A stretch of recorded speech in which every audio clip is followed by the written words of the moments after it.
Welcome to Eagle Eye Broadcasting Daily Announcements with Emily Morrow and Jason Hallbeck. Last one of the week, also the second one of the week, considering we only had school on Monday this week. And now today. I'm feeling the 3-day break. I know, sometimes those hurt you more than help you, especially when you sleep in all 3 days. But today we have JV and varsity girls and boys basketball at Ord starting at 4:30 p.m. with JV. And then varsity boys will play before varsity girls tonight. Just keep that in mind. And then there's wrestling districts at Aquinas Catholic High School, and I believe they leave next period for that. Saturday, February 11th, the ACT test is at 8 a.m. Wrestling districts at Aquinas Catholic High School. Varsity boys basketball with Columbus SCOTUS at Grand Island at 12:30 p.m. 9th and 10th grade girls boys basketball tournament at West Holt, 10 a.m.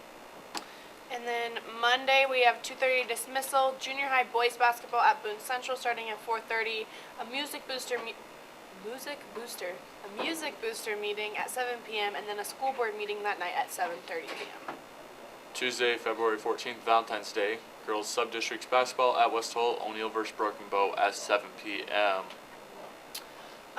Also, juniors and seniors, please take the time to take the post-prom survey that was sent to you yesterday. Thank you.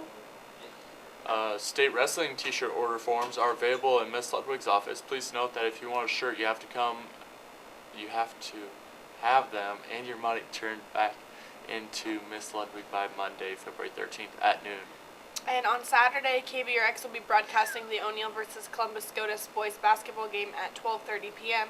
All games will be online at PlatteRiverPreps.com. Locally, games will be on 98.9 FM or ESPN 1460 and 1550 AM. The boys basketball team will take on number 1 ranked Columbus SCOTUS on Saturday, February 11th at 12:30 p.m. in Grand Island's Heartland Event Center. Tickets will be purchased at the door and are good for the entire day of games. There are 8 games on the day pairing up mostly Nebraska teams from our 4 biggest classes. Adult tickets are $16 and student tickets are $10. Wow. If you're just going to watch one game, I would not. I'd consider watching a few more for $16. But take a family. $16, 2 adults, 3 kids. Say that's $30. That's a little pricey. But maybe if you're watching more than one game, it's worth it. The FFA. Oh wow, wrong one.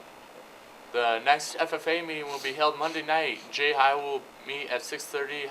And the high school will meet at 7:30. There will not be a meal at this FFA meeting. FFA week is coming up. Check the posters around the school for the themes and for information regarding the deployment box service project. And also FCCLA week is next week, and I believe it's pajama day on Monday. So if anybody wants to wear pajamas, it's Monday. The North Central Trap Team is newly formed area trap team open to all junior high and senior high students interested in the sport of shotgun sports. Introductory trap shooting will be held on February 12th, 19th, and 26th at the O'Neill Gun Club from 1 p.m. to 4 p.m., weather permitting. Each student must be accompanied by an adult. If you have any questions, please contact Dave Larson at 402-336-7891. I'm going to ask this at the risk of sounding dumb. Where's the gun club at? By the airport, right next to my house. Oh, I know. So you know when you're paved road going by the golf course road? Yep. You just keep going straight. I got you. You don't stop going straight. It'll look like you're driving into a field, but that's a good I know where you're at now. I got it. Also, FCCLA week is next week. If we would like to invite the student body and staff to join in us celebrating, activities for the week include Monday being pajama day, and then we have donuts in the lounge before school for all the students. Tuesday is red and white day. Carnations will be for sale in the lounge.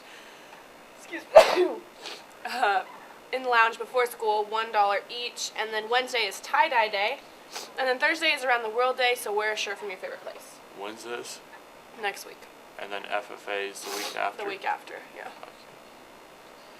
Okay. Singing Valentines will be available to purchase from the senior high school choir students, Miss Westerhouse in the front office, or at the school website. If you would like the Valentines delivered within either the elementary or high school, the cost is $2. If you would like it to be delivered somewhere within the city limits, the cost is $5. Please make sure to pay when you complete your order form, and make a note that the money is to go to the O'Neill Choir Activity Fund. Forms and money are due to Miss Westerhouse by Friday, February 10th. The students will be delivering the Singing Valentines on Valentine's Day. If you have any questions, feel free to email Miss Westerhouse at stephaniewesterhouse@o'neillschools.org. That's cute. I don't like how it cuts off on the right. I know. I wasn't gonna go over though. Take Mr. Roderick's calculators back to him. And that's all we have for the announcements. We'll bring Michaela in for the weather.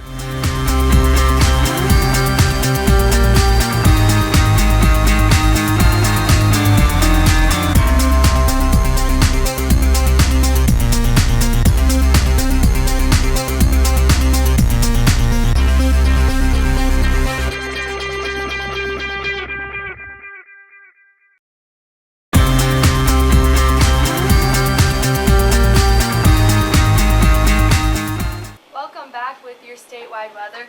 Over in the western part of the state, it looks like Chadron's in your upper 30s, Scottsbluff in your lower 40s.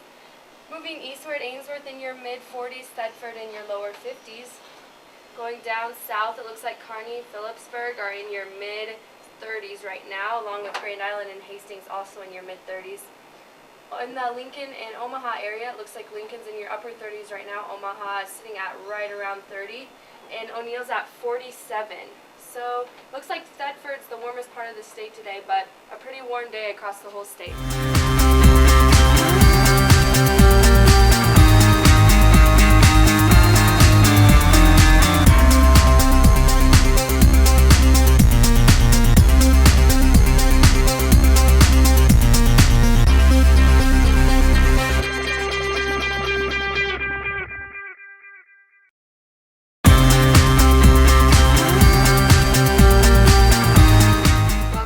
With your daily weather in O'Neill.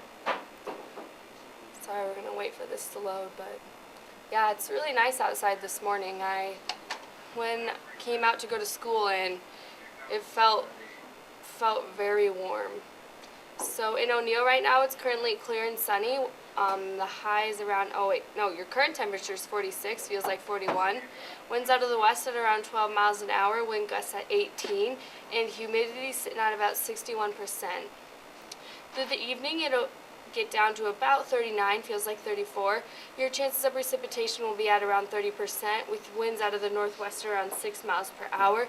Wind gusts at 12, and your humidity will go up throughout the day. Into the evening, it'll be about 83%. Overnight, there'll be a chance of showers with your high around 34, feels like 27. Chances of precipitation will be around 40% with some traces of rain. Winds out of the west at around 6 miles per hour, wind gusts at 14, and once again, your humidity will go up to 87%. It looks like this afternoon is supposed to be about 54, so a nice day. On Saturday, February 11th, there will be a chance of showers with your high around 45, feels like 39. Through the night, it'll get down to about 27 with your chances of precipitation at around 60%. Looks like about 0.1 inches of rain with winds out of the north at around 12 miles an hour. On Sunday, February 12th, it'll be mainly sunny with your high around 46, feels like 41. Through the night, it'll get down to about 28 with your chances of precipitation at 0%. Winds out of the northwest at 16 miles an hour. So for records on this date in O'Neill, there was a record low of negative 13 degrees in 1981 and a record high of 70 degrees in 1951. So that's all I have for you today. I'll get over to Cam now with your sports show.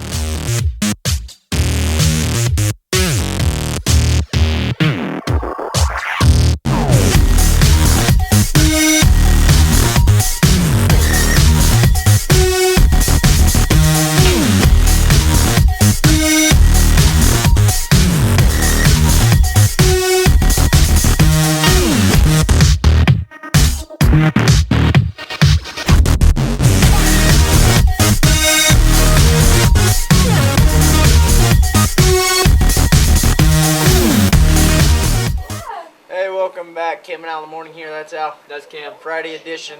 I want to start off. Good luck to basketball players, girls and boys playing Ord tonight. Good luck to the wrestlers competing at districts. Good luck to the speech team. Good luck to freshmen, sophomores tomorrow in Atkinson. Also, big night last night in some national sports anyways, as number 8 North Carolina Fell. fell to number 18 Duke. Let's go Dukies. Grayson Allen had a big night, I 7 guess. threes. So he's a big time player. I like him. Yeah, quite a deal for there. Justin's probably a little upset this morning. Probably didn't sleep as well last night. Yeah. What else was last night? Anything big national sports wise? I can't think of. Not really. I think that was pretty much your. Did Oh. Oregon and UCLA, how'd that game turn Oregon or UCLA won. out? UCLA won. All right. And Lonzo then- Ball must have had a big night. Russell Westbrook got his 26 triple-double of the year. Beat the Cavaliers 118 to 109. What's up with the Cavs? Like I said, LeBron James knows when to turn it on. I like that guy. He'll turn it on when it comes time. Although I kind of pay Westbrook some respect because he's about the only guy on that team, and he like literally. Someone said it that he's the Energizer Bunny. I don't think there's a better description. He comes out every night, posts like a triple double. I mean, he's working hard. That's ridiculous. I will say if LeBron James did this in the Western Conference, he wouldn't get through it. What?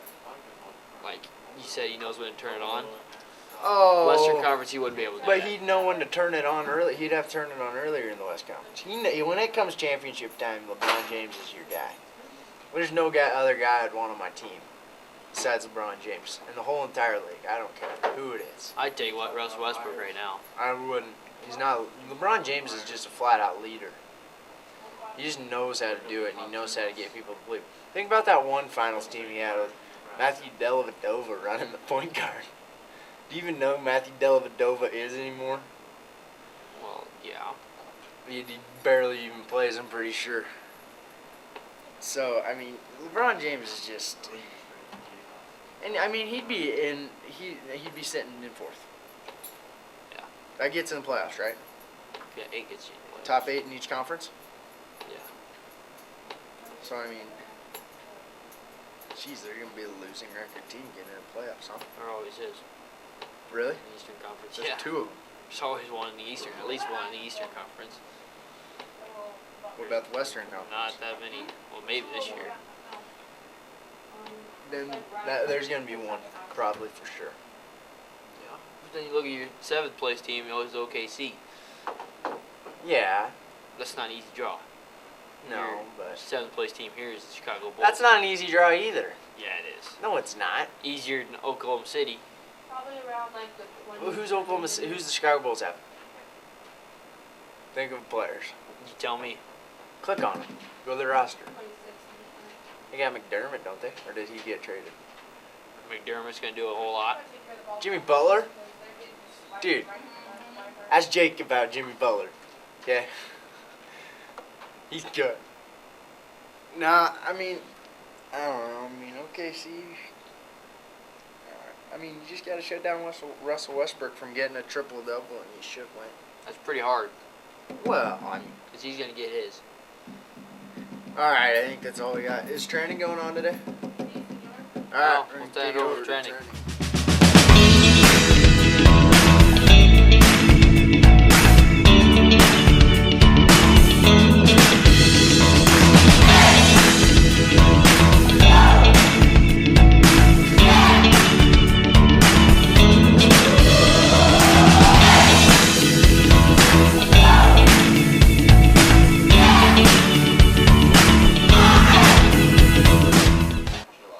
Welcome to Eagle Eye Broadcasting Trending. I'm Jason. This is Emily. And today there's a little bit of a fire going on downtown if you didn't know. Yes, It's- and O'Neill. That Kurtz Repair. Kurtz Repair, yep, down by the Elkhorn Valley, right? Across from Elkhorn Valley by the mortuary. Yep. And it's quite the fire, evidently. They've called in all surrounding Yeah, it's- community fire it's- departments to help out. It's still going. I'm sure. Sounds like they're gonna have to cut off the power in the area because of they don't want the fire hitting those power lines, obviously. But in honor, I don't know about it's not really honoring, but we're gonna talk about some of the. Does that mean we already looked at this? I don't know. We're going to talk about some of the worst wildfires in U.S. history. Start out, we have the Great The Great Fires. Fires of 1871. How do you put out a wildfire in the 1800s? That's a good point because it's not like they had fire trucks. It's not like they knew. I don't think they had like tractors to till up the dead spots. Oh God, no. Blazes leveled the Michigan cities of Holland and Manistee, and is what has been referred to as the Great Michigan Fire. While across the state, another fire destroyed the city of Port Huron, and the worst fire of them all, however, might have been the Great Prestigio Fire, a firestorm that ravaged the Wisconsin countryside, leaving more than 1,500 dead, the most fatalities by fire in U.S. history.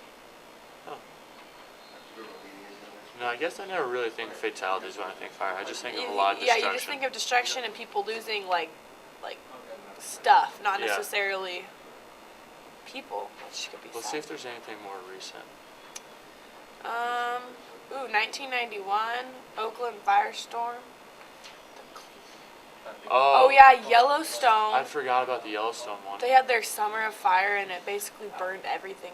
Like if you go to Yellowstone even today, you can see the trees. It actually did a lot of good for it too, though, because like Oh yeah. everything regrew and Yep. Made it changed. bigger and better. Yeah, it changed the ecosystem. But oh yeah. But that's not U.S. history, though. Oh yeah, but what's it called? It was like so bad that the like ash or smoke was like going over to Yeah, I remember when that happened. it's like flashing. But I do remember this Yellowstone fire. Like, if you go to Yellowstone, like, we went there I think we went there like 3 years ago or 4 years ago, I really don't remember. But all the trees are still black, and, like, there's still some areas where, like, you can just tell it's been touched by fire. And this was these fires were in 1988. So that's how long it takes for trees to grow back. I actually do know one thing from fires, though. They like are really good for the ecosystem. Like people will purposely start Right, fields on that's fire. why they do, like, yeah. They start them on purpose. The controlled burns, yeah, they're really good. But I mean, obviously, if they get out of hand, then they turn into a catastrophe. But California's Cedar Fire in 2003, it was fueled by the dry summers and whipping seasonal gusts known as the Santa Ana winds and the Diablo winds. Large wildfires have become an almost annual occurrence throughout California, but 2003 might have been the worst year on record for the Golden State. It eventually burned up 280,000 acres of land, and almost 30,000 of which were within the city limits of San Diego. Which is crazy because San Diego really isn't a dry place. It's actually it's great weather. Like we went there this summer and it was nice out. I wouldn't say it was hot and I wouldn't say it was cold either. It was sweatshirt weather sometimes even in California in the summer. So it's crazy that it happened there.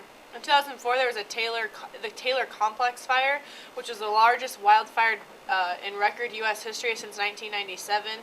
In Alaska, it burned more than 1,300,000 acres, and it ended up seeing roughly 6.5 million acres of forest burned. That's the highest total in U.S. history. 2007 California wildfires. I feel like I don't remember. You just hear so many wildfires in California anymore. You do. You hear on the news about fires a lot, especially being in this area. I don't really think about it. I don't really think twice about it because. The fire alone was 500,000 acres. And nearly the fire displaced, meaning over 1 million people lost their homes and property and area, and I'm sure not everyone there has insurance or anything like that. So that's pretty devastating for them. But Those would be the top 10 wildfires in U.S. history. yeah, we skipped a couple from the 1800s. We skipped a few. I figured you didn't want to hear about the 1800 fires, but maybe you do. If you do, you can check out this nice website, If you were 140 Mother Nature Network. years old, you might remember. No, you wouldn't even remember the Hickory Fire. You'd probably be born in the Hickory Fire. You probably would. But Thank you to everyone helping to stop that fire in O'Neill Yeah, today. it's a big thing actually. Yep, because it's all volunteer service around this area. Really, no one gets paid to do what they do. So, thank you for all your service, and that's all we have today for trending. And we will see you on Monday.